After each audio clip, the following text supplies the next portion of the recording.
What's going on, y'all? How y'all doing today? I'm gonna tell y'all one of the hardest things about following God. First, let me make sure this mic's on. All right, we good. One of the hardest things about following God is that He often asks us to move before we have all the answers. And I've noticed something about myself. I like clarity. I like knowing the plan. I like seeing the outcome before I take the next step. And I want the map before I start the journey. The problem is, that's not usually how faith works. We want God to explain everything before we obey, but God often asks us to obey before we even understand. And I think that's where a lot of us struggle because trusting God sounds easy when we know the outcome. It's easy to say, I trust you when the path is obvious, when the opportunity makes sense, when the timing feels right, when everything lines up. But what happens when God asks you to take a step and you can't see where it leads? That's where faith begins. I've been thinking about Abraham. God told him to leave his home, his family, and everything familiar in his life. And what amazes me is what scripture says. Abraham went. God didn't give him a 5-year plan. He didn't show him every challenge that he was going to face. He didn't even explain every detail. He simply said, go. And Abraham, he trusted the one who was calling him more than he trusted it in his own understanding. And I think that's one of the hardest lessons to learn, that faith isn't trusting God because we understand everything. Faith is trusting God because we know who He is. There's a difference.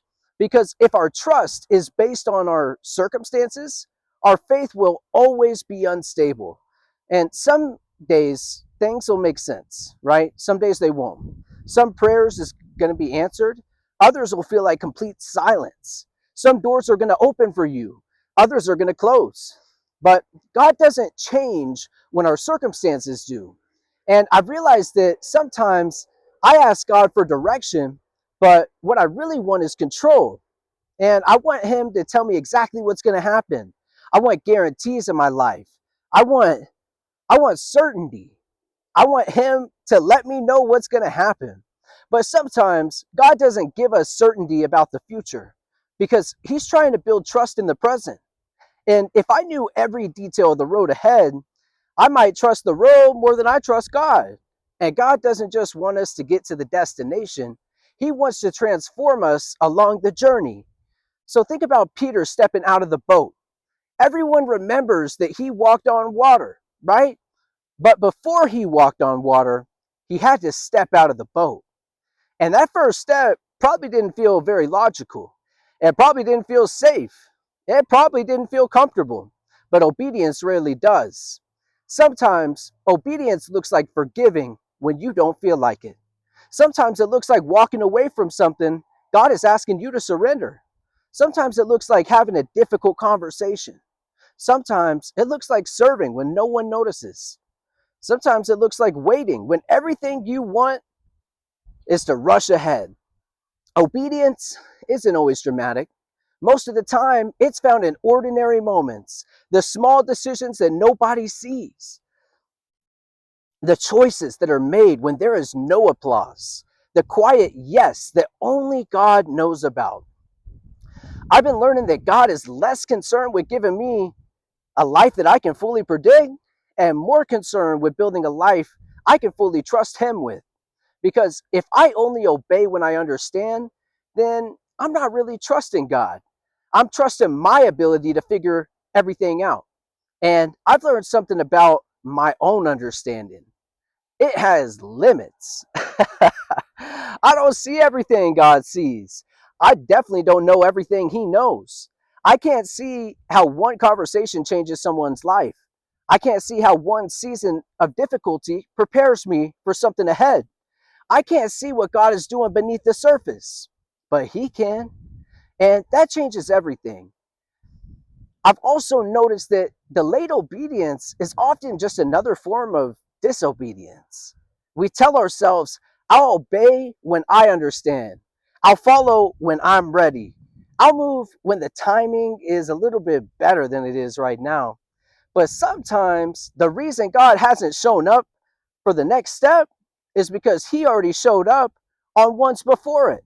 We keep asking for more revelation while ignoring the obedience already in front of us. And I've had to ask myself, what has God already made clear that I'm still resisting? Where am I asking for a sign when he's already given me direction? Where am I waiting for perfect conditions instead of a faithful step that I could take?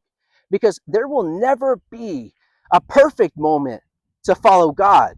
There will always be reasons to wait: fear, doubt, comfort, uncertainty. But faith moves anyway, not because fear disappears, but because trust becomes greater than fear. I think about a child learning to walk. A child doesn't understand balance and they don't understand muscles and physics. They just know someone they trust is holding out their hands, and eventually they take the step. Maybe that's what God is inviting us into. Not a life where we know everything, but a life where we know Him. A life where we can say, I don't know what tomorrow holds, but I know who holds tomorrow. And I don't want to spend my life waiting until I have every answer, because if I do, I might miss the opportunities God has placed right in front of me. I want to become someone who says yes. Yes, before the outcome is clear. Yes, before the path is comfortable. Yes, before everyone else understands. And because obedience isn't about having all the answers, it's about trusting the one who does. And maybe the greatest evidence of faith isn't that we know exactly where we're going. Maybe it's that we keep walking because we know who's leading us. And hey, I just appreciate you for being here. It's another beautiful day. It's a little hot, so I'm going to go inside. But until the next one, peace.